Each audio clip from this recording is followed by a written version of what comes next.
Fini les achats spontanés, voire irréfléchis, ces lectures d'étiquettes, prix et promotions.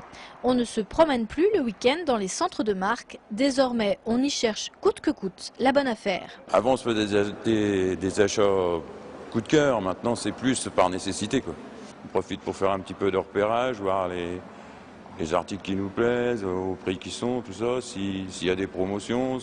Si du côté client on compte ses piécettes, on estime les dépenses de carburant pour se rendre dans les magasins d'usine, du côté des centres de marque, on se frotte les mains. Les crises économiques font que les clients se précipitent dans les magasins d'usine pour acheter moins cher. Donc je dirais que je ne vais pas me réjouir de la crise, mais finalement, elle aurait pu nous faire plus mal que ce qu'elle nous fait. Pas de stratégie à proprement parler pour les centres de marque, mais une raison d'être encore plus évidente en période de crise. Leur fréquentation a légèrement baissé, une situation due au coût des carburants et à la crise. On relève d'une manière assez significative une augmentation de la dépense des consommateurs qui se rendent sur le centre de l'ordre de 5%. Ce qui fait qu'au global, notre centre se porte plutôt bien puisqu'on note depuis le début de l'année une progression de 2%. 94% des clients qui viennent sur le centre y effectuent des achats. MacArthur Glen a choisi de miser sur un large panel d'enseignes.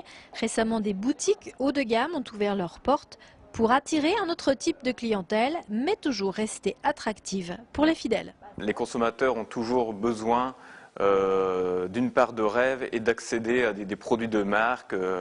Et justement, les magasins d'usine, les centres de marque troyens sont une des réponses, car ils leur permettent d'accéder à des articles de marque à des prix de 30% inférieurs au marché traditionnel.